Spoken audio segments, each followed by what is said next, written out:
Have you ever just stopped and wondered how the big decisions really get made? You know, how these massive organizations get policies passed that literally shape the world we live in? Well, it's not always about having the best idea or the most data. It's about communication. It's about building an argument so well that it just feels like common sense. Today, we're going to pull back the curtain and open up the playbook on public influence. So here's our game plan for today. We're going to start with the basic rules of the influence game. Then we'll unpack the most powerful strategies, like framing and making a public interest argument. After that, we're going to look at some real-world case files to see how it all works in practice. And we'll finish up by giving you a toolkit to make you a much sharper critical thinker about all this. All right, so for any organization, trying to influence policy is a really high-stakes game. But here's the #1 rule. You can't just walk into a lawmaker's office and say, hey, you should do this because it's going to make my company a ton of money. That's just not how it works. Arguing from pure self-interest, that's almost always a losing move. You've got to be, as one researcher so brilliantly put it, dressed for politics. Okay, it's really important we get the language right here. Advocacy is this huge, broad term. It's what nonprofits do. It's what you do when you sign a petition online. But lobbying, that is a very specific professional sport. It's all about talking directly to the decision makers about a specific piece of legislation. Think of it this way. Advocacy is a sledgehammer, but lobbying is a scalpel. So if you can't just argue from your own self-interest, what's the move?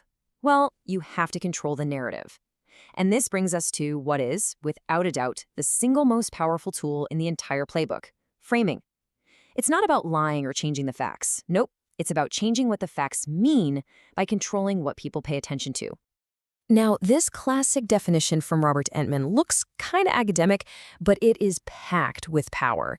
Let's break it down. Framing is all about making a choice. You select certain things to highlight, and, just as important, you choose what to ignore, all to define what the problem is, explain what caused it, and, of course, push for your preferred solution. You're literally building the intellectual railway that leads everyone right to the conclusion you want them to reach. And I love this quote because it shows you what all that theory looks like in the real world. A lobbyist isn't writing some long essay. They're crafting a headline, a perfect little soundbite. Can you boil down your entire super complex argument into a simple, persuasive message that's less than 15 words? If you can do that, you're winning the framing game. This is probably the most famous and maybe the most powerful example of framing you'll ever see. Just look at this. Both sides of the abortion debate frame their position around an incredibly powerful, positive value that pretty much everyone agrees with: life or choice. They're not framing themselves as being against something. They're framing themselves as being for a deeply held American value.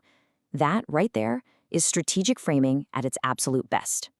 So this whole idea of framing leads us to the masterstroke, the checkmate move in persuasive lobbying. If framing is the tool you use, then the public interest argument is the winning play. It's the technique you use to connect your own private organizational goal to some bigger, broader public value that everybody can support. Which brings us to the million-dollar question for any lobbyist, right? How do you do it? How do you argue for what you want in public without sounding totally selfish? How do you transform what is basically a private desire into something that looks like a public good? This is the core challenge, and the answer is the key to all of this. And believe it or not, the answer is right here in the data.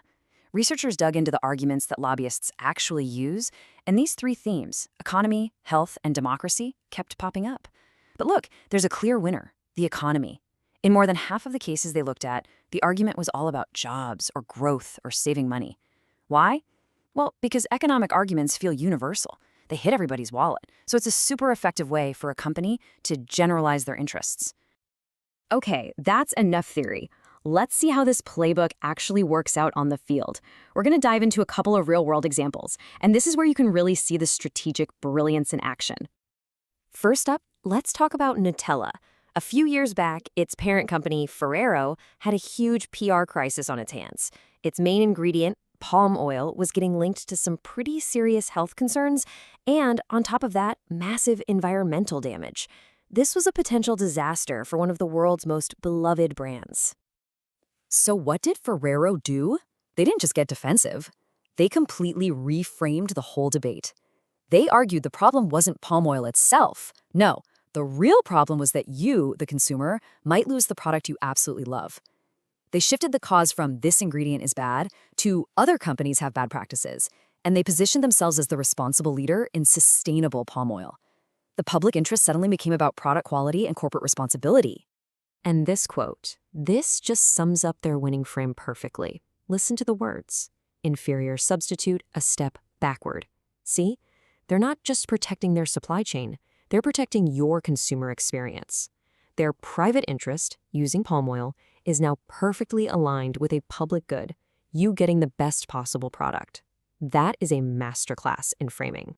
All right, now for case file number 2, which I gotta say is maybe even more clever. So there's a company in Norway called Travel Retail Norway, or TRN. They run all the duty-free shops in Norwegian airports. And they were facing a proposal that could have completely ended their contract, which would have been a massive blow to their entire business. Now, arguing for the right to sell more cheap alcohol is a pretty tough political argument to win. So, they didn't. They just changed the subject completely. They brilliantly argued that the problem wasn't about their profits at all. It was about the potential collapse of small, local airports all across the country. How? Well, it turns out the money TRN paid to the National Airport Authority was used to keep those essential little local airports afloat. All of a sudden, this wasn't a corporate issue anymore. It was a public interest issue about saving jobs and protecting national infrastructure. And what's just incredible is how open they were about their strategy. This quote from their communications manager says it all. They knew exactly what they were doing. They consciously shifted the entire public conversation from a narrow topic like alcohol to a broad shared value, the financial health of a public service that everyone in the country really cared about. Just brilliant. Okay, so now you've seen the playbook. You know the moves. But this isn't just some academic exercise. These exact framing strategies are being used all around you every single day in the news and ads everywhere. And that's why it's so important to have a little toolkit to help you spot them in the wild. First things first, always start here. Ask yourself, who is the one defining what this debate is even about?